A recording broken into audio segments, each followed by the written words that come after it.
Good morning, everybody, and welcome to another episode of Coffee with Chris, the podcast on which I share my life with you, as well as address any questions or concerns that you may have. So if you've got something that you want me to talk about, any subject really, please don't be afraid to leave it in the comments down below and I'll get to it as soon as possible. I try to make an episode every single day, but I may miss some days every now and then due to circumstance. So I hope you can forgive me for that. Now, for today is going to be a bit of a depressing episode, I guess, because I'm feeling really down today. And you guys are my outlet. This is supposed to be cathartic for me. It's why I started doing, it's part of the reason. I had a lot of reasons to start doing this, and I have a few reasons to continue doing it. But one of the reasons that's kind of stuck with me all throughout is that it's cathartic, that it's healthy for me to share stuff, and it's also a good way for me to talk. And because, I have a hard time not talking. I have a really hard time not talking, and it often comes back to bite me in the butt. I mean, I do things impulsively and I say things impulsively, and I often end up talking just a little bit too much about the same subjects. People get annoyed with me, people get frustrated, people get hurt sometimes. I always tell people that, if you don't want an honest answer, don't ask me how you look, because I will tell you both the good and the bad parts, and I'll probably spend 10 minutes doing so because I can't shut up. And I think it's funny because growing up I was told that that's just a trait of ADHD. But then, I meet people with ADHD and not nearly all of them are like that. Several of my classmates have ADHD.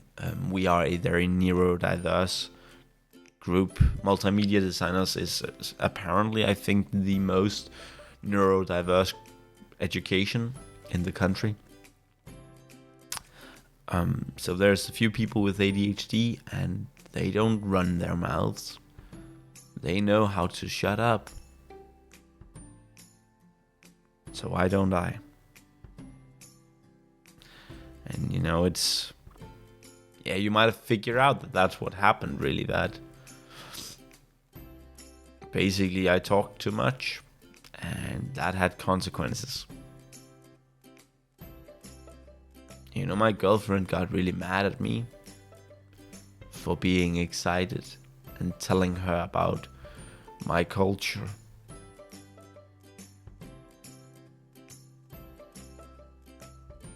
I don't know how to keep things short. To anyone who's listened to previous episodes, you might have heard me say that I originally planned for these episodes to be just 10 minutes. That was the original plan, but once I get started, it's difficult for me to stop. You'll often see that I actually cut myself off at the 16-minute mark or so, because I have to. I'm just very talkative, especially when I get excited. When I start talking about a subject that excites me, I start talking faster and louder. I don't notice my own tone. Well, sometimes I do. Like again yesterday, actually. So a lot of stuff happened regarding me talking too much yesterday. First thing was that I got this really, I don't know if she meant anything. I never know where I stand with her. I have a hard time reading her. But I was telling her something and she just gave me this, that's very interesting. It was it felt really demeaning. It felt like she didn't mean it. It felt like one of those, yeah, uh-huh, So yeah, that didn't feel great, but I ignored it for the most part.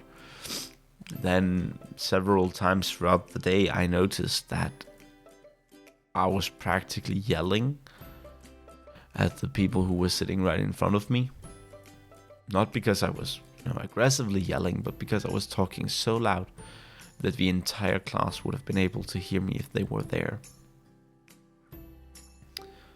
So I don't know how to control the amount, I don't know how to control the volume, and I don't know how to control the timing either, because I went to the store and I overheard someone else's conversation, and so it was about a child that doesn't drink enough, and that worried me, because I care about other people.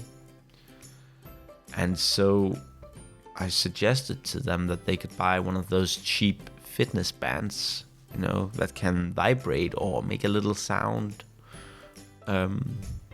whenever, like maybe once an hour or something like that, to remind the kid to drink. And while it's a good suggestion, it has flaws, of course, but even though it's generally a good suggestion, it's not my place. And when I came back, I told my classmates about it, and they actually thought that was a good thing. They thought that it was really nice of me. I don't think it was nice of me.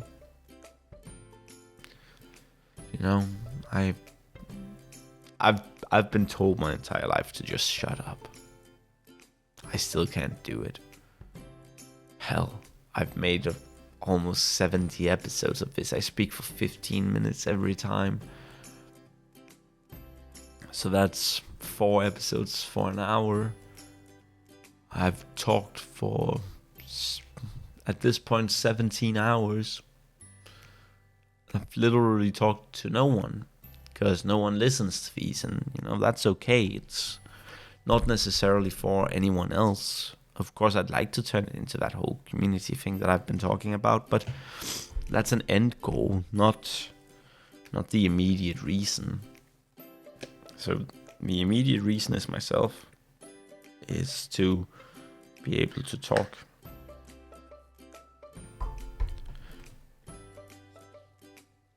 I guess sometimes I just need a bit of comfort, Especially because this is something I've been struggling with for so many years.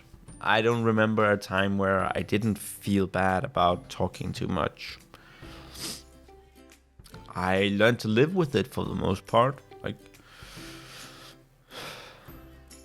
Like I know that when I get into interesting topics with the teacher, well, most of the class just wants me to shut up so we can move on with our day. And the teacher probably does too. But at least I'm learning something from it.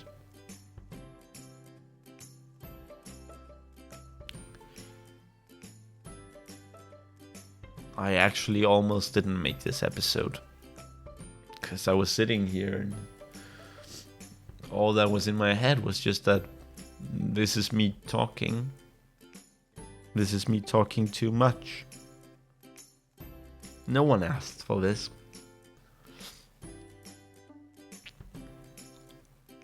No one wants this. So why am I doing it? Well, I'm doing it to talk.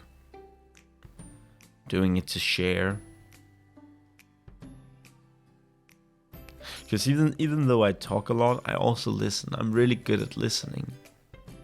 I'm not so good at just listening. I'll often ask questions and try to get, but so I'm not a good person to just rant to, because I want to help, and I have a hard time helping by being passive, But even though that's actually the help some people need sometimes. And that's my flaw, but I'm generally a good listener. If you have a problem, you can come to me and we'll talk about it, and I'm interested and I'll ask you questions.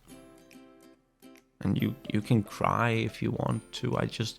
I need you to tell me how to comfort you, because I don't know if I'm allowed to hug you or hold your hand or whatever. So, but if you reach out, I'm open to pretty much everything. And I don't have someone like that in my life, really. I have people I can rant to.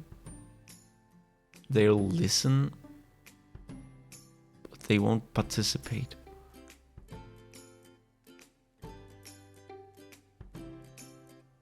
It's strange. I'd like to participate less, and I'd like other people to participate more.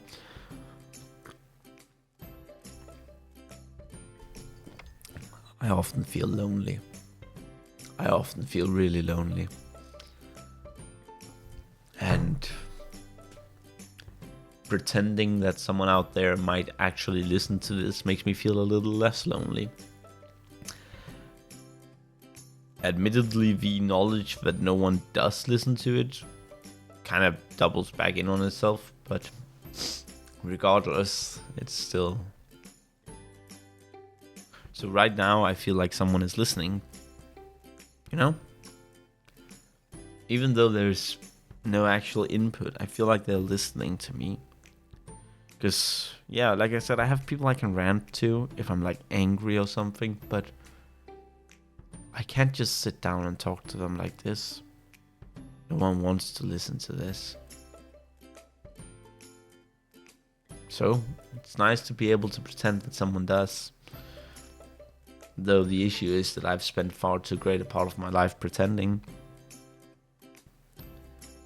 So, given that no one actually listens to this anyway, here's something that you probably don't want to know about me. I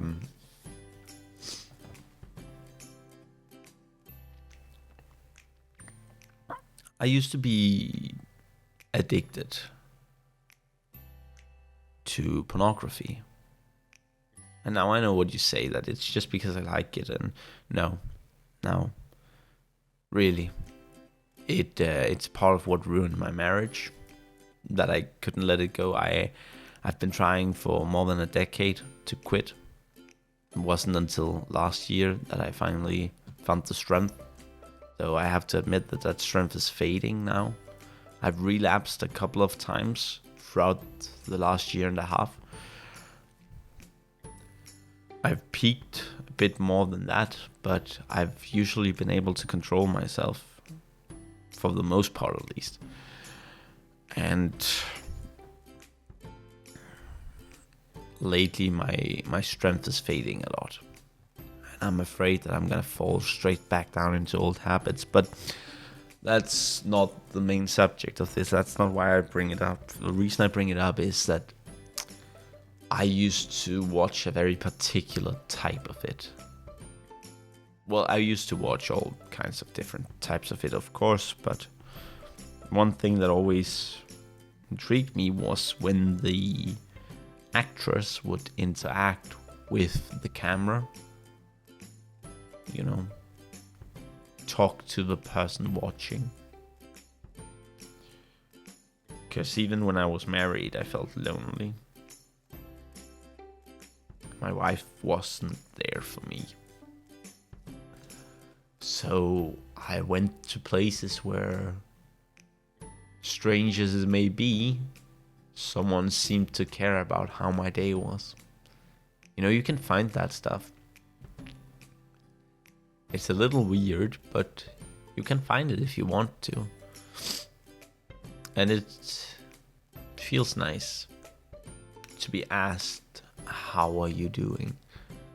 And I know it's acting, you know, but that's the great part. These people, they actually know how to pretend to care.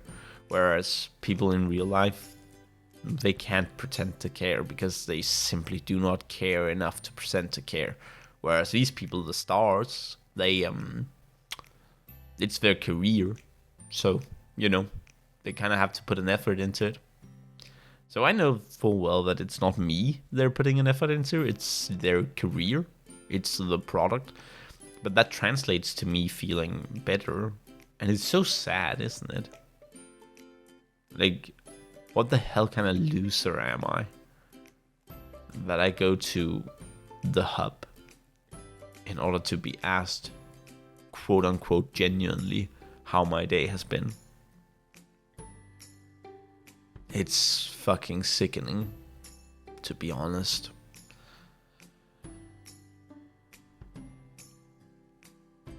I never ask someone how they are if I don't care for to know the answer. So yeah, there's that. On that note, if anyone is listening, how are you doing? I really hope you're doing better than me, and remember that my inbox is open, and I'm here for you if you need me. I may not be the greatest support right now, but I'll take a deep breath and I'll make sure to get your needs met to the best of my ability. So, thank you for listening, and don't forget to like, comment, and subscribe, though this video probably was not the one that made you want to do that. I'm really sorry that it's been so depressing, but like I've been saying, no one listens to this anyway, and it's for me, it's so that I can share my feelings, to pretend that someone cares. And on that very somber note, I will see you tomorrow. Bye-bye now.